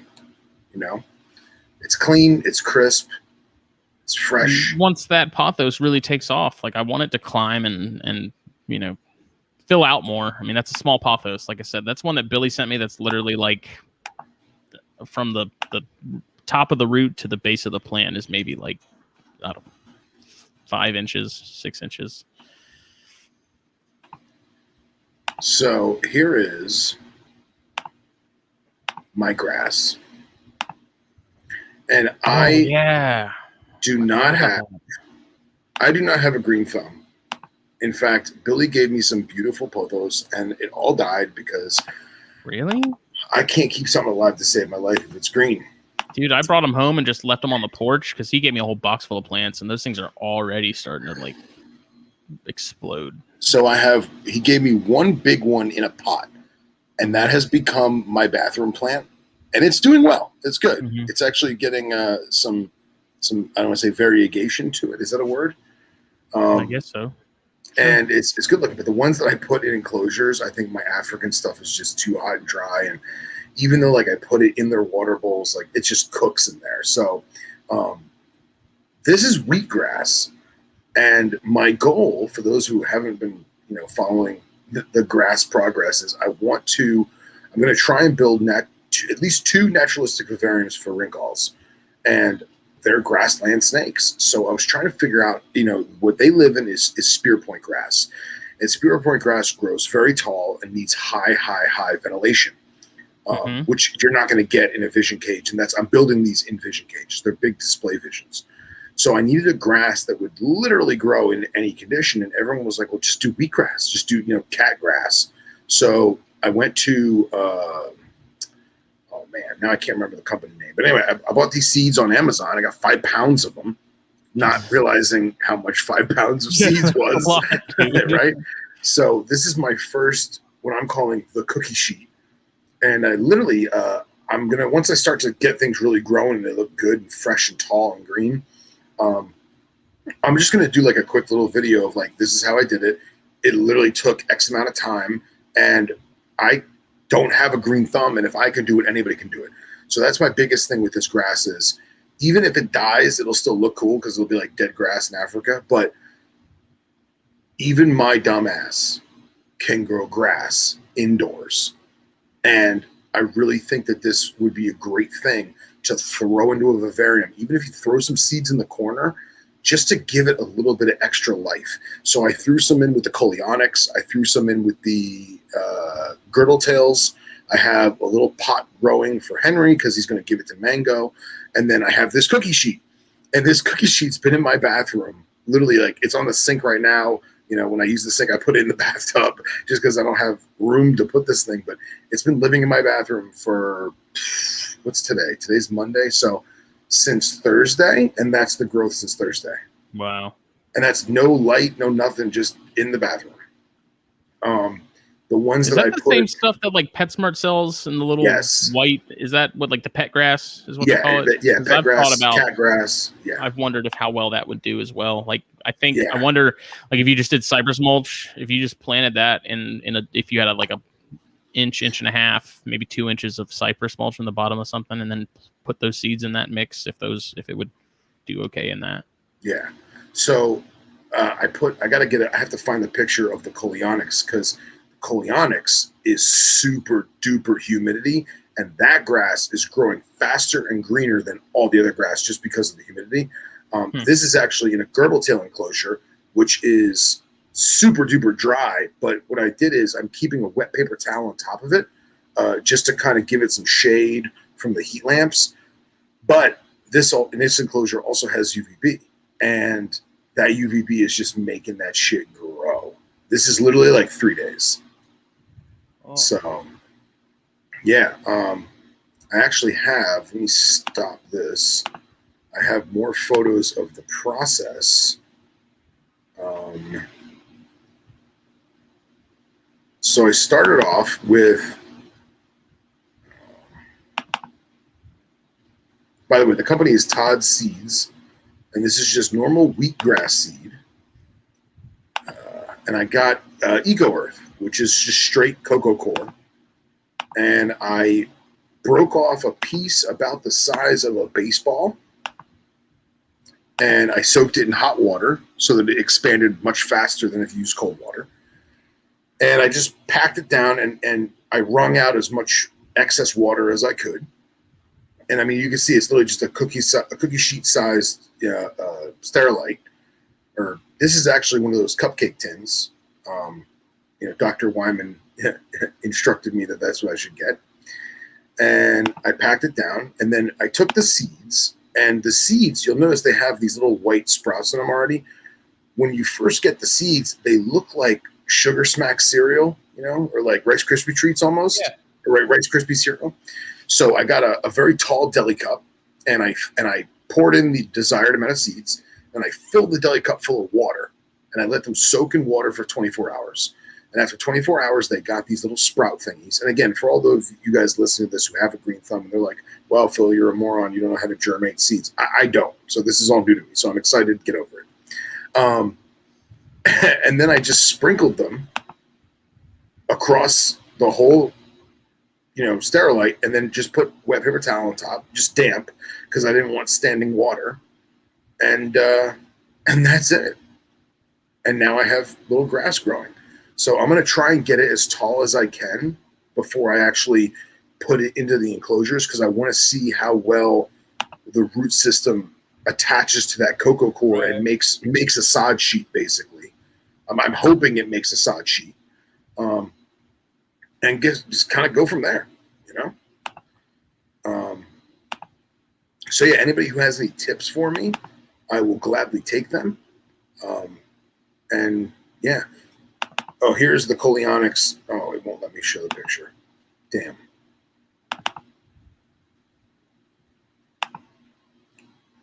If I remember before the show's over, I'll run in the house and take a picture real quick. But now, someone else who's part of our clique, Miss Ty Iper, she just did a naturalistic vivarium for her death adder. And this is actually fully bioactive from what I gather. I didn't get all the details. I'm sure Scott can fill us in. But here is Ty's death adder enclosure. How great does that look? Oh, yeah. I love it. You know, and I feel like this species would do so well with a bioactive enclosure because even though it's a snake, it's not moving around a lot to knock stuff over, and its poops aren't that big that you couldn't tweezer out the big turds and then let the isopods and springtails and whatever else, the cleanup crew, you know, actually do their job. But you can see there's the Deathy right there. Little Exoterra water bowl. I love it. It's just a good, I would say fairly easy to do setup. And I'm sure it's going to pan out wonderful. Yeah, especially if you throw a ton of leaf litter in there, that thing's going to go crazy. Oh, yeah. Oh, yeah. Totally. Just freshen up the leaf litter from the garden if you have to, you know. Just go from there. All native plants, Scott says. There you go. I love it. So kudos to Time, man.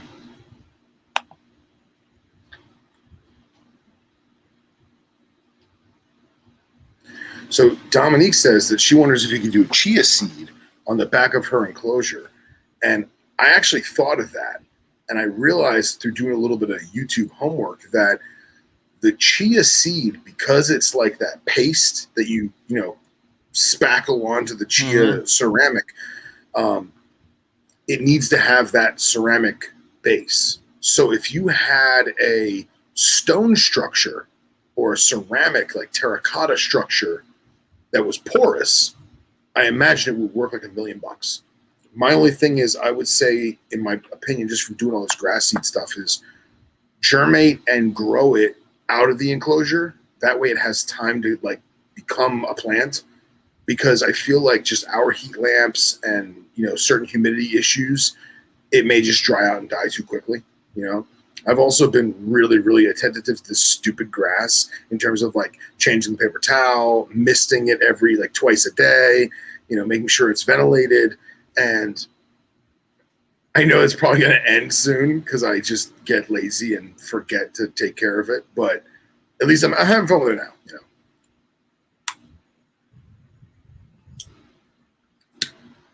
I'm sure someone in Dart Frogs has attempted it. Yeah, I'm sure. Yeah, and Dominique says she has an old PVC setup that she's going to try it. Go for it, girl. Definitely send me pictures of the progress. So, yeah, there's some YouTube videos on there. Yeah. Scott says that they remove all feces and urates when possible, but the little bits will be left. And I'm sure that the you know, isopods and springtails or whatever your cleanup crew is down under will take care of the bits and pieces. So it's awesome. I'm proud of her. And I still need to work on my Egyptian themed enclosure. I actually stole from work. We got a new monitor for work and to hang on the wall so like we can watch cameras and stuff. And the monitor came in the big giant cardboard box, you know, like TVs do. But the styrofoam that was around it to hold it in place had like these little air pockets. And all I could think of, what's Bill saying?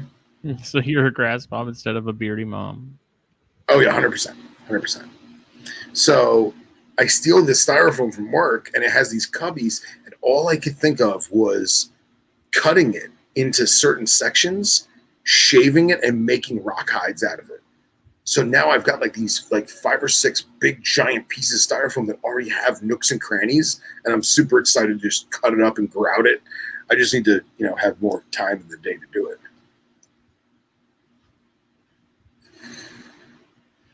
Kevin says that when the wheatgrass gets too thick at the bottom, it gets moldy fast. Thank you for letting me know that. I already saw a little bit of white mold on the sides. And when I sprayed it with, because I figured I'd just leave it, when I sprayed it with water, that mold shrunk up and disappeared. I mean, I didn't actually steal it. It was garbage. I just took it from work. Yeah, and that Zoopoxy stuff is phenomenal. It really is. Phenomenal. Yeah, I'm glad I got all those plants from Billy, and I'm glad that I said something about wanting pothos, because Billy's like, dude, I've got so much, take some. Literally give me a giant box of, there's some Wandering Jew in there, some sort of what looks like philodendron, I think, and then some other random odds and ends. So those will be going in water bowls. Dude, I know Billy's got the Wandering Jew in the backyard. I didn't realize how big they get. Because there's a park by my house that we were herping, and like there are this plants everywhere. I'm like, man, that looks like Wandering. And I was like, wait a minute, that is. And they were huge. They were like beach ball sized. It was very impressive. So yeah, so I'm going to use the pothos and stuff, and then Katie can do whatever she wants with the other stuff, because I don't plan on using it in cages. But I don't know. Someone actually, I was just talking to Justin Olson the other day. He texted me asking where I got pothos from, and I told him, like, I got mine from Walmart. But I don't just take it and plant it anywhere. Like with dart frogs, when you plant it in a tank, you want to let it cycle for about a month before you actually add animals to it, just so we can get all the fertilizers and things out of its system and whatnot. So with this, what I did is I bought it. I planted it in a new planter with organic soil that didn't have anything else in it, didn't have fertilizers, insecticides, any of that, and then let that cycle for probably 2 weeks or so. And then I just took the whole pot and put it in with the Tanabar at the time. It's now in with the Jansenii, but for $8 or $10, you can get a decent sized pothos from Walmart. It's just a matter of like making sure you replant it and then making sure you rinse it off really good so you get anything that they may have sprayed on it too. Yeah. And then just giving it some time to kind of air out and get any of the chemical-y stuff out of it. And so, because he was saying some lady tried to sell him one for like $25. It's like, dude, you're out of your mind. Like Walmart, man. Yeah. Walmart's got everything. Even Lowe's, Home Depot. Yeah, you gotta go to Lowe's Gardening Center to look for pygmy rattlers. Yeah. Dig through all the plants. I never find any. Of course, because you're looking for them. It's the curse. It's the curse.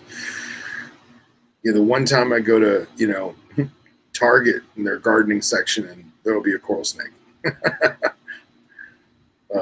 One day. But ideally, I would like to have pothos. I want to switch the rhino rats onto cypress mulch. I'm coming back to liking cypress mulch a lot as a bedding for certain stuff because it's super cheap. It's holds that humidity so well, almost too well. Want to get the rhinos on that. I want to get the sort of a bigger pothos going in the water bowls like I had with that chondro, not a freaking 2-foot tendril that isn't growing at all, which is currently the situation. Get water bowls in with the other chondros. Probably get the cyanea on cypress mulch and with some pothos too. Just like I said, I noticed with the smaller chondros and the smaller arboreal tubs, when you had pothos growing in there, the ambient humidity seemed considerably higher than normal, and I think it's a simple solution. It's an easy fix to bad sheds and stuff like that, I think. But it's just a matter of having the right size plant to where it can do its job. Right.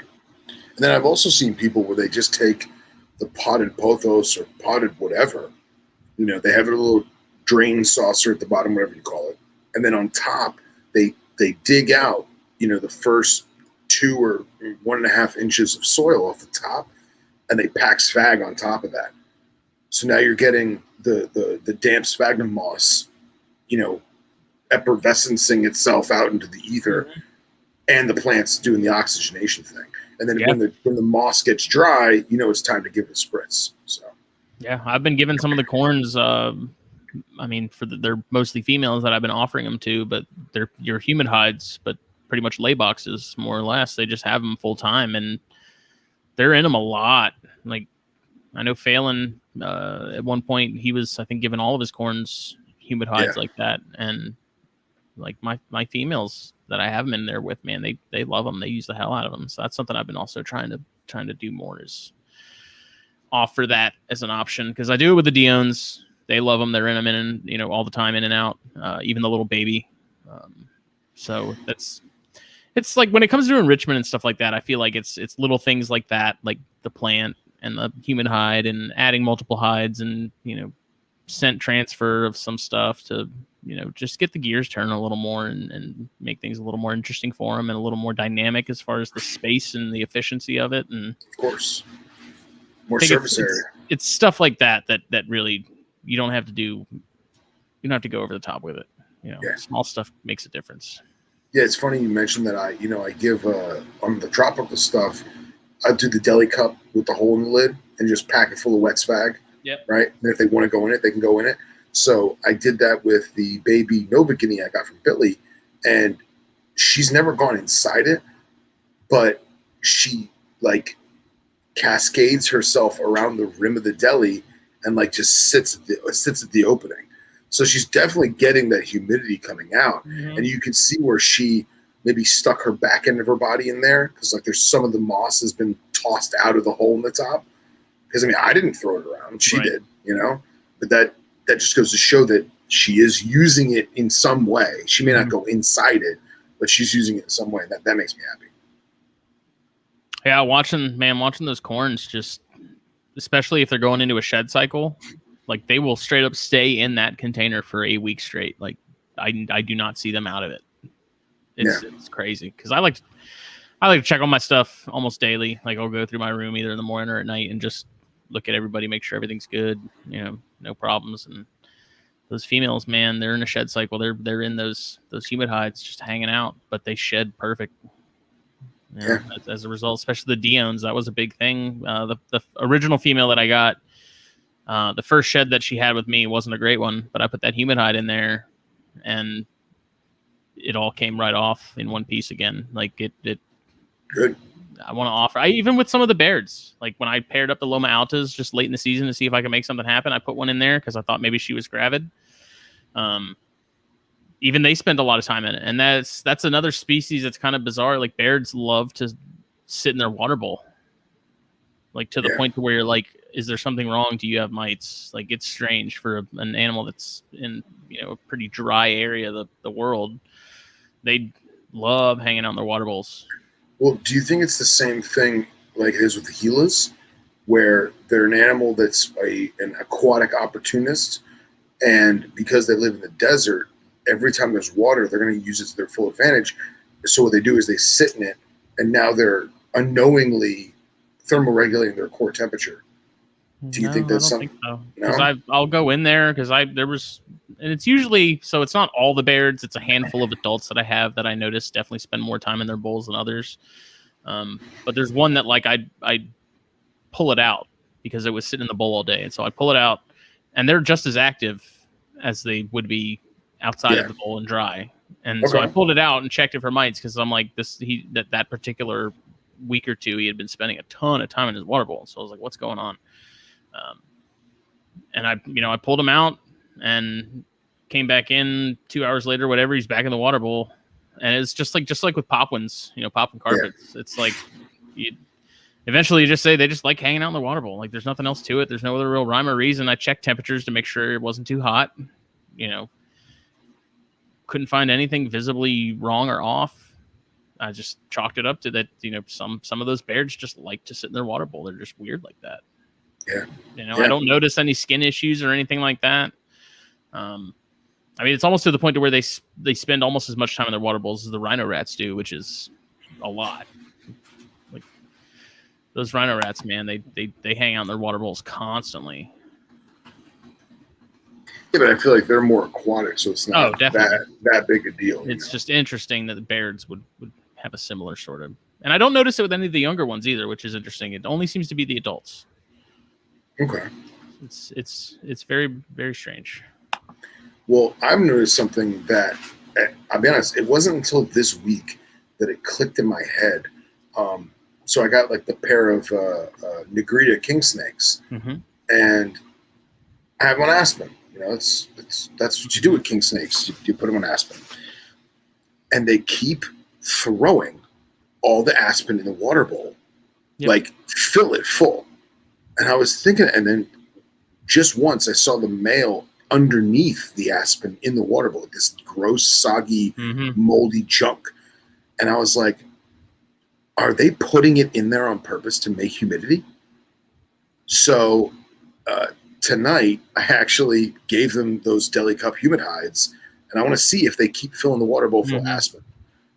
Because now if they have a place to go get humid, I wonder if they would still do that. And maybe I'm giving the snake too much intelligence. Maybe I'm anthropomorphizing. I don't know. But it just didn't make sense why they would. Because it's not like they throw it around the cage. Like the hide cave isn't covered Nothing in else aspen. is. Everything else is intact. Right. Right. So maybe, and I wonder if they keep doing it even with the humid hide, does that mean that it's too humid and maybe they're trying to get rid of humidity? I don't know. I don't know.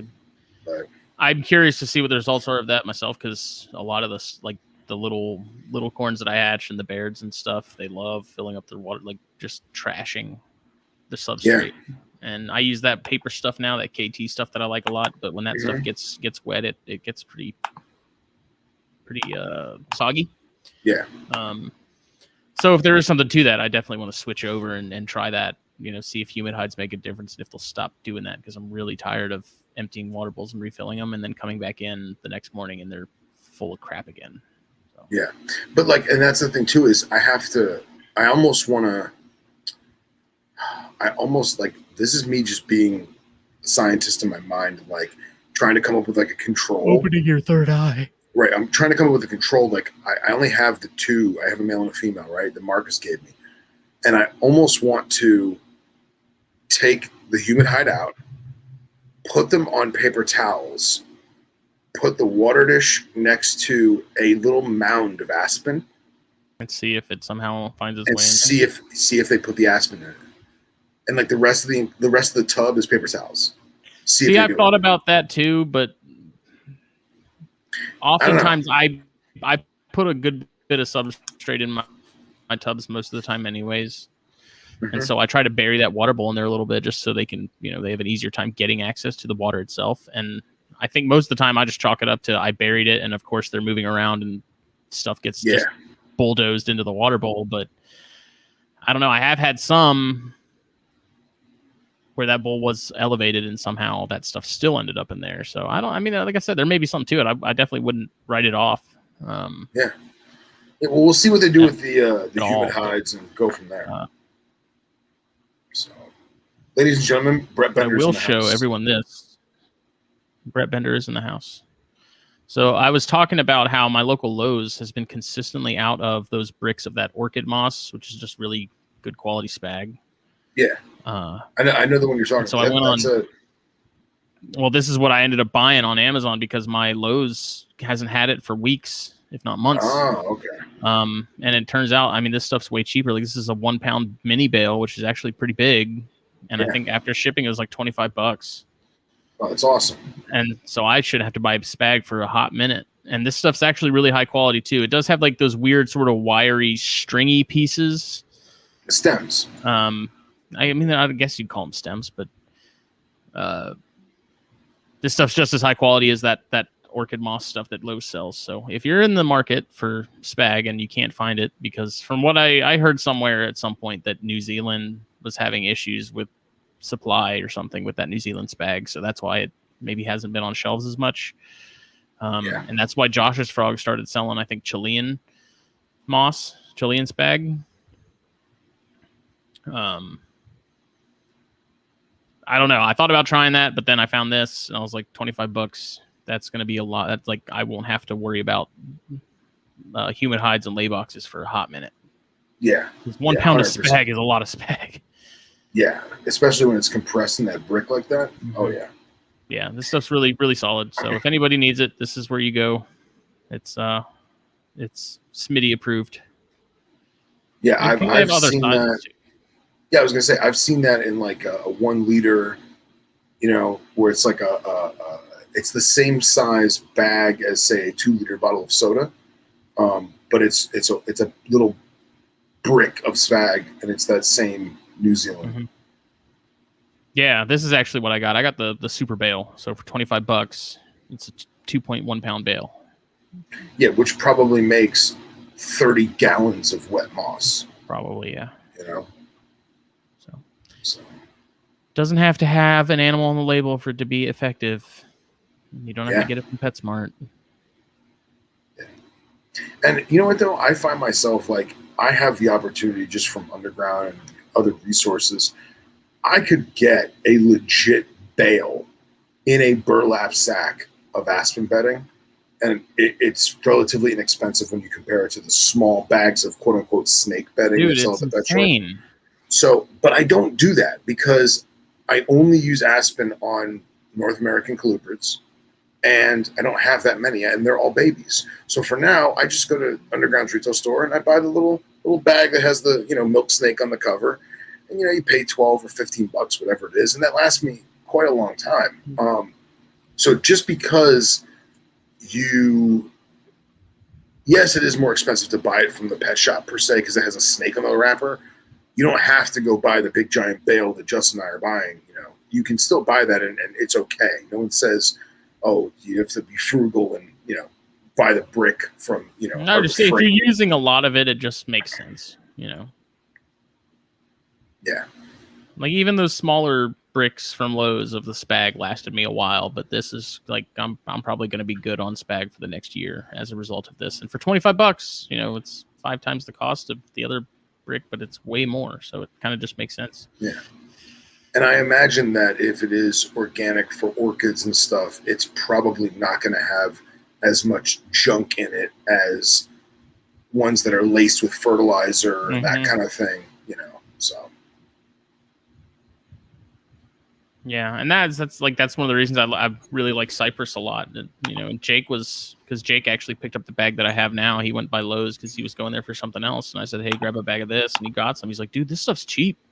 Yeah, I was like, "Yeah, that's why it's awesome." Like, it's like you don't worry about bugs and stuff in it. No, I'm like, not really. I mean, if I'm that concerned, I'll spray it down with a little bit of that front line and mix it in. Yep. Problem solved. Let it air out. Yep. 100%. Fumigate. And it's awesome. $4, if that, you get a giant bag that'll do a lot. So, yeah, man, 100%. I'm all about the Herpacks. Herpacks, I love it. Dollar Tree, Dollar General, Big Lots. If you still have one of those in your area, Lowe's, Walmart. So I can't remember. Did I show everyone the Cloud Forest design labels last week? I think you showed them to us on Thursday. Okay, never mind that. I'm just excited about my stickers. Disregard. You did a good job. Matt does a good job, man. Matt did a great job, man. He did. So we're at 2 hours though, bud. We are. I think it's bedtime. I would concur. Well, this was episode 88. Snakes and Stogies. Check out Puget Sound Pythons right above my shoulder over here. Facebook, Instagram, and YouTube. They'll be having a Daytona video dropping soon of their time in Florida.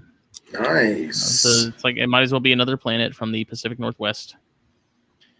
Yeah, we do need to do a bite report.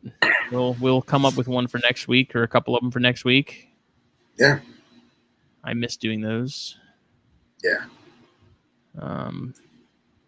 Gendra wanted to know if the labels were pricey. His labels are like what, $5 a piece? Yeah, they were $5 a piece. Yeah. Yep. They're laminated and everything, like ready to go. Yep. You just gotta stick them. Yeah. All I did was buy double-sided Velcro from Amazon. It was like $6 for 24 little stickies, and it did it. So get it. Cool. Lace monitors. Who doesn't love lace monitors? Yeah, right. Especially ones from Indonesia. Thank you all for watching, listening, partaking. We love you all. Everyone have a good evening. Bye.